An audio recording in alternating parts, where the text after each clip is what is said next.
সবুজের বুকে বয়ে চলা ডাকাতিয়া নদী শান্ত নীরব, তবুও গল্পে ভরা। নদীর বুকে ভেসে চলেছে ছোট ছোট নৌকা, যেখানে মানুষজন গল্প আর আনন্দে কাটাচ্ছে সময়। বসন্তের হালকা বাতাসে ছুঁয়ে যাচ্ছে চারপাশ, মানুষকে দিচ্ছে এক অনন্য প্রশান্তি, যেন প্রকৃতি নিজেই তার মুগ্ধতা ছড়িয়ে দিচ্ছে। ডাকাতিয়া নদীর পারে ওয়াকওয়ে দিয়ে হাঁটা মানেই যেন প্রকৃতির কাছে যাওয়ার এক নিরিবিলি পন্থা। তবে সবুজ ফসল বিলের মাঝে রেশ ছড়াচ্ছে, ঝিলমিল ফানি আর দূরে হারিয়ে যাওয়া পথ, সব মিলিয়ে এক নিখুঁত দৃশ্য। এক পাশে প্রকৃতি, অন্য পাশে মানুষের চলাচলের গল্প, যেন প্রতিটি পদক্ষেপেই মিশে আছে প্রকৃতির গহীনে প্রবেশের অনুভূতি।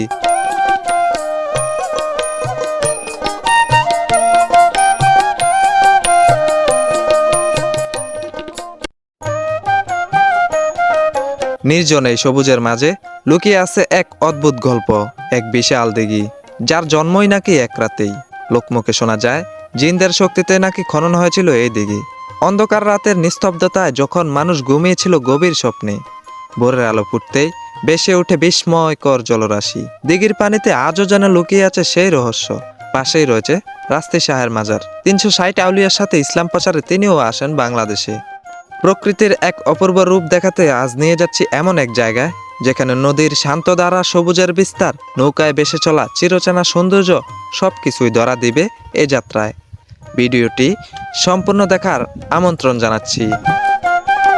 স্বাগতম জানাচ্ছি চাঁদপুর জেলার শাহরাস্তি উপজেলা থেকে। এই মুহূর্তে দাঁড়িয়ে আছি ডাকাতিয়া নদীর তীরে। পাশে রয়েছে ওয়াকওয়ে, যে জায়গাটি অনেক পরিচ্ছন্ন এবং নিরিবিলি প্রাকৃতিক পরিবেশে গড়ে ওঠা। 49 কোটি টাকার বিনিময়ে এই জায়গাটা নির্মিত। আচ্ছা, আপনাদের মনে প্রশ্ন জাগতেও পারে মানুষ কেন এখানে আসে। সো সেটা যদি আপনারা দেখতে চান তাহলে আপনাকে অবশ্যই এখানে আসতে হবে। এরকম একটা ওয়াকওয়ে, পাশে হচ্ছে একটা ডাকাতিয়া নদী। যদি ভরা বর্ষায় এই জায়গায় আসেন, এখন হয়তো শরৎকাল, যার কারণে পানি হচ্ছে একদম নিচে। তবে বর্ষার সিজনে এই যে এই পার দেখতেছেন, এই পার পর্যন্ত পানি চলে আসে। এই জায়গার ভিউজটা দেখতে কি যে চমৎকার লাগবে, সেটা কল্পনা করলেই এখন চোখ জুড়িয়ে যাচ্ছে। আর এখন যে দৃশ্যটা দেখতে পাচ্ছি, একজন নৌকা চড়ে যাচ্ছে, সেই দৃশ্যটাও আসলে চমৎকার।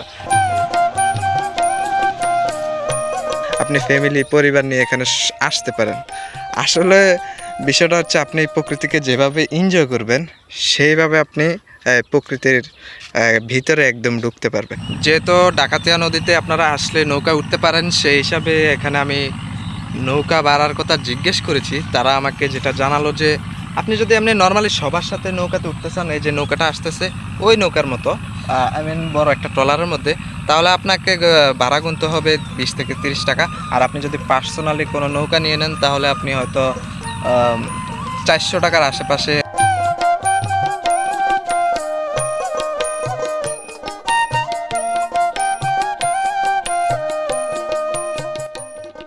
এই জায়গায় যে সবাই আসতে পারবে তা না, যারা একটু প্রকৃতি প্রেমী আছে তারাও হয়তো এই জায়গায় আসতে পারবে।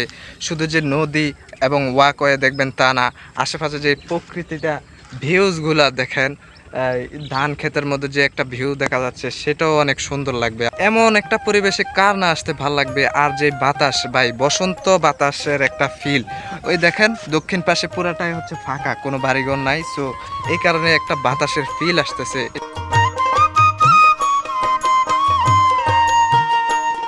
ছাগল খাচ্ছে আম গাছের ছাল, এমন দৃশ্য সবসময় দেখা যায় না, তাই তো ক্যামেরায় বন্দি করে নিলাম এই দৃশ্যটিও।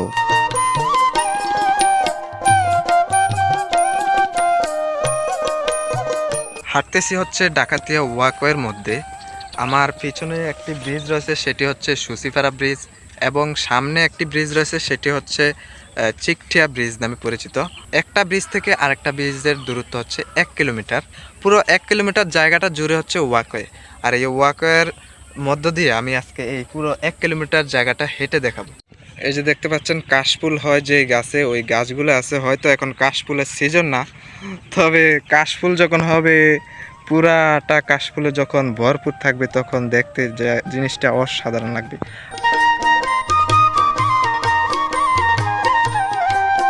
আর পাশে হয়তো এক ধরনের বিছানা আছে, যেটা মাটিতে বসায়, অথবা কোরবানি ঈদে গরু গোস্ত কাটার জন্য যেই একটা বিছান আমরা বিছিয়ে থাকি, অসাধারণ একটা বিছনা তৈরির ঝাড়, এবং পাশে রয়েছে কাশফুল গাছ।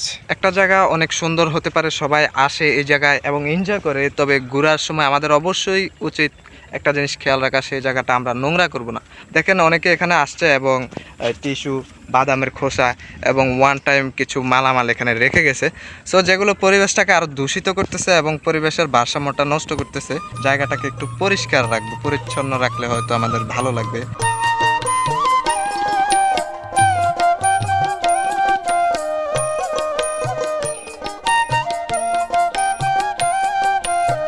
দুপাশে হচ্ছে বিভিন্ন গাছ লাগানো হয়েছে, যেমন একটা নিম গাছ, সচরাচর চোখে পড়ে না নিম গাছ, এই হচ্ছে সেই নিম গাছটি। বন্ধুরা, হাঁটতে হাঁটতে অনেক ক্লান্ত হয়ে গেছি, যার কারণে একটু বিশ্রামের জন্য বসলাম এবং জায়গার রাস্তাটা একটু মোড় নিতেছে। দেখেন মোড় নিতে নিতে ওই যে সামনে একটা ব্রিজ দেখা যাচ্ছে, জানি না দেখাতে পারতেছে কিনা, ওই ব্রিজে গিয়ে এটা সম্মিলিত হয়েছে জায়গাটা। তবে এখানে অনেক বিশাল বড় একটা মোড় নিয়েছে এবং পাশে দেখতেছেন বিশাল বড় একটা বিল, যে ওই মাথা পর্যন্ত দেখা যাচ্ছে না, এবং এই বিলের মাঝখানেই কিন্তু ডাকাতিয়া নদীর পাড়ে গড়ে ওঠা এই ওয়াকওয়ে। এবং ওই যে দূরে অনেক গ্রাম দেখা যাচ্ছে, ওই গ্রামগুলোতে কারা থাকে জানি না, তবে ওই গ্রামে একটা মাছ বিলের মধ্যে একটা বাড়ি দেখতে পাচ্ছি, ওই বাড়িতে যদি যেতে পারতাম, কি যে শান্তি লাগতো। ইতিমধ্যে আমার পিছনে দেখতে পাচ্ছেন সূর্য অস্ত যাচ্ছে, সূর্যটাকে কত কাছ থেকে দেখতেছি, সূর্য অস্ত যাচ্ছে এবং ডাকাতিয়া ওয়াকওয়ের মধ্যে দাঁড়িয়ে আছি, ট্রলারের মধ্যে করে মানুষ ভেসে যাচ্ছে, কি মনোমুগ্ধকর দৃশ্য। যদি এই জায়গায় না আসতাম তাইলে হয়তো দেখতে পারতাম না।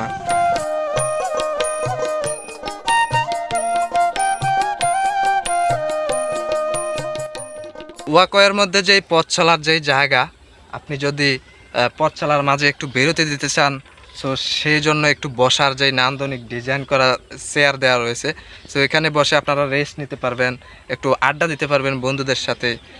এবং যখন আপনি সন্ধ্যার পরে আসবেন, সো কি সুন্দর বাতাস, দক্ষিণা বাতাস খেতে পারবেন এবং পাশাপাশি বসে আড্ডা দিতে পারবেন। এরকম জায়গা আমি মনে হয় না জীবনে আর কোনো দিন আসছি, বিকজ জায়গাটা যেমন পরিচ্ছন্ন একটা পরিবেশে তৈরি করেছে, যিনি এই জায়গাটা উদ্যোগ নিছেন এবং 49 কোটি টাকার বিনিময়ে এই জায়গাটা নির্মাণ প্রকল্পটা সম্পূর্ণ হয়েছে। সো তার চিন্তাধারা আসলেই অসাধারণ। নদীর ওপারে দেখতে পাচ্ছেন ওই যে দূরে একজন চাচা মাছ ধরার জন্য জাল মেরেছেন। ডাকাতিয়া নদীর মধ্যে এভাবে যদি মাছ ধরতে পারতাম তাইলে হয়তো কত শান্তি লাগতো। দেখেন জাল খেয়া দিয়েছে, এখন আরেকজন নেমে হচ্ছে হাত দিয়ে মাছ ধরার চেষ্টা করতেছে, দেখি কি মাছ পায় তারা। যদিও অনেক দূর থেকে আপনাদেরকে দেখানোর চেষ্টা করতেছি, সো তারপরও দেখি তারা কি করে।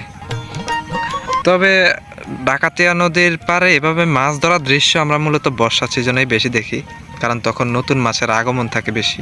এখানে আসলে আপনারা দুইটা রেস্টুরেন্ট পাবেন, যেগুলোর মধ্যে হচ্ছে সব ধরনের খাবার আপনারা পাবেন। পরিবার নিয়ে এই জায়গায় এসে রেস্টুরেন্টে খাবার খেতে পারবেন, পাশাপাশি অনেক সময় এক্সপেন্ড করতে পারবেন। ব্রিজের এই পাশে হচ্ছে একটা রেস্টুরেন্ট আর ব্রিজের ওই পাশে হচ্ছে আরেকটা রেস্টুরেন্ট। নদীর পাড় দিয়ে হেঁটে যাচ্ছে একদল কিশোরী, নদীর পাড় ধরে এমন ছুটে চলা যেন গ্রামের সৌন্দর্যকে ফুটিয়ে তোলে, তাই তো ক্যামেরা বন্দি করতে ভুলিনি। আরেকটা বিষয় হচ্ছে এখানে বর্ষা সিজনে আসেন আর যখনই আসেন নদীর পানি কিন্তু আসলেই পরিষ্কার, সো এখানে আসলে আপনারা নদীতেও গোসল করতে পারবেন, এটা হচ্ছে সবচেয়ে বড় বিষয়। ট্রলারে ভেসে যাচ্ছে প্রকৃতিকে কাছ থেকে দেখতে কয়েকজন, ট্রলারের উপরে দুইজন ফটোশুট করতে ব্যস্ত, এতেই প্রমাণ করে প্রকৃতির প্রতি মানুষের অগাধ ভালোবাসা। এই জায়গারও অনেক ইতিহাস রয়েছে, সেই ইতিহাসগুলো জানার খোঁজার ইচ্ছাতেই আজকে ছুটে আসা এই জায়গায়। 1971 সালে খেয়াঘাট নামকরণটা কিভাবে হয়েছিল সেটার মধ্যে যদি আমরা যাই, মুক্তিযোদ্ধারা যুদ্ধ করার সময় খেয়া পারাবার হতেন, সেই প্রাচীন হিস্টোরি। ওই পারে হচ্ছে একটা রাস্তা আছে, হয়তো আমার যাওয়ার ইচ্ছা ছিল, বাট আনফর্চুনেটলি আমি এখন যেতে পারবো না। বাট ওই যে দেখেন একজন বাইক নিয়ে ছুটছে গ্রামীণ রাস্তায় ডাকাতিয়া নদীর তীরে, কি মনোরম দৃশ্য। তো বর্ষার সিজনে আসলে আপনি বর্ষার ফিলটা পাবেন, শরতের সিজনে আসলে আপনি শরতের ফিলটা পাবেন। সো প্রকৃতি সারা বছরই সুন্দর, সেটা যদি আপনি সুন্দরভাবে উপভোগ করতে পারেন। এই পাশে হচ্ছে দূরে একটা গ্রাম আছে, আর এখানে একটা ছোট্ট ঘর, আর এটা হচ্ছে একটা সেলুট ড্রেন, আর ওই যে একটা ব্রিকফিল্ড দেখা যাচ্ছে এইটার ভাটা, আর পাশে হচ্ছে ডাকাতিয়া নদী। বাট আশ্চর্যের বিষয় হচ্ছে এরকম নিরিবিলি একটা প্লেসে এত সুন্দর করে একটা সিঙ্গেল ঘর। আসসালামু আলাইকুম। আমার পিছনে যে বাড়িটি দেখতে পাচ্ছেন একদমই ডাকাতিয়া নদীর তীরে এটি অবস্থিত। এমন একটা পরিবেশে এটা আছে যে বলে বোঝানোর মতো না, অনেক সুন্দর একটা পরিবেশ। এটা হচ্ছে অবস্থিত খুর্দতে। আমি এই জায়গাটা আরও একবার আসছি। এখন যে জায়গায় দাঁড়িয়ে আছি বর্ষার সিজনে এই জায়গায় দাঁড়ানো সম্ভব না, এই জায়গায় পুরো এরিয়াটায় পানি হয়ে যায়। এই দেখেন কত সুন্দর একটা বাড়ি, নিরিবিলি জায়গার মধ্যে এত সুন্দর একটা বাড়ি। আশেপাশে কোনো ঘর নাই, দেখেন পুরাটাই আমার পেছনে হচ্ছে বিল। ইরাকের বাগদাদ থেকে ইসলাম প্রচারের জন্য বাংলাদেশে হযরত শাহজালালের সাথে ৩৬০ আউলিয়া বাংলাদেশে আগমন করেছিলেন। তাদের মধ্যেই একজন হচ্ছেন হযরত রাস্তি শাহ। তারই আদলে গড়ে ওঠে তার মৃত্যুর পর এই মাজারটি। এই মাজারের বিশেষত্ব হচ্ছে এটা সামনে রয়েছে একটি বিশাল বড় দিঘি।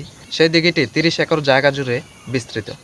সো এখন আমি আপনাদেরকে দেখাবো হচ্ছে এটার দিঘিটা। সো দেখেন আমার পিছনে দেখতে পাচ্ছেন সেই দিঘিটি অসাধারণ একটা পরিবেশ। এখানে অনেকে দেখলাম যে ঘুরতে আসে, মাজারটাকেও দেখে যায়, এবং মাজারের পাশে অনেকগুলো কবরস্থান রয়েছে। এই যে আমাদের পিছনে দেখতে পাচ্ছেন এগুলো হচ্ছে কবরস্থান, আর ওই হচ্ছে মাজারটি। এখন আপনাদেরকে সেই মাজারটি দেখাবো, চলেন। এই যে আমার পিছনে দেখতে পাচ্ছেন সেই মাজারটি, ভিতরে একজন খাদেম রয়েছে, তিনি এটার পরিচালনা করেন। এই দিঘিটির ইতিহাস হচ্ছে এটা নাকি জিনদের দ্বারা তৈরি করা হয়েছে। জানি না এটা সত্য কিনা, তবে এটা নাকি জিনদের মাধ্যমে এক রাতের মধ্যে খনন করা হয়েছে। বন্ধুরা দেখেন এই বিশাল বড় দিঘিটি, ওই যে দূর শেষ মাথা আমি দেখতে পাচ্ছি না, দেখা যাচ্ছে তবে পোলাপান গোসল করতেছে বাচ্চারা, এবং ওই পাশে সাইকেল চালিয়ে একজন যাইতেছে, দেখা যাচ্ছে না, অনেক দূর। কিন্তু আপনাদেরকে আমি জানি না ক্যামেরার মাধ্যমে দেখাতে পারতেছি কিনা, তবে অনেক দূর। বাট আশ্চর্যের বিষয় হচ্ছে এক রাতের মধ্যে এটা কীভাবে খনন করা হলো। সো এটা আজও রহস্যময়। বন্ধুরা হাঁটতেছি হচ্ছে শাহরাস্তি মাজারের পেছন দিকটাতে। আমার পেছনে রয়েছে সেই বিশাল বড় দিঘিটি। দিঘিটি আসলে অনেক চমৎকার একটি দিঘি, আর যখন বর্ষার সিজনে ফুল পানি থাকে তখন আরও সুন্দর লাগে জিনিসটা।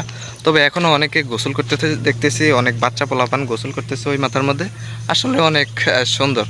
সো চল দেখি আসলে এটার ইতিহাসগুলো একটু গভীরে ঢুকে দেখি এখানে কি কি হয়। আবার এখানে অনেকে নৌকা নিয়েও এটার মধ্যে চড়ে, আর এটার একটা বিশেষত্ব হচ্ছে এখানে অনেক মাছ পাওয়া যায়। হ্যাঁ, প্রচুর মাছ রয়েছে। শাহরাস্তি নামকরণ করা হয় এই মাজারটিকে উদ্দেশ্য করে। হযরত রাস্তি শাহ যখন এই জায়গায় আসেন এই শ্রীপুরে, তখন তিনি এই জায়গার মধ্যে বসবাস করেন, এবং যখন তিনি মারা যায় তখন তার নামের আদলে এই শাহরাস্তি নামটি গঠন করা হয়।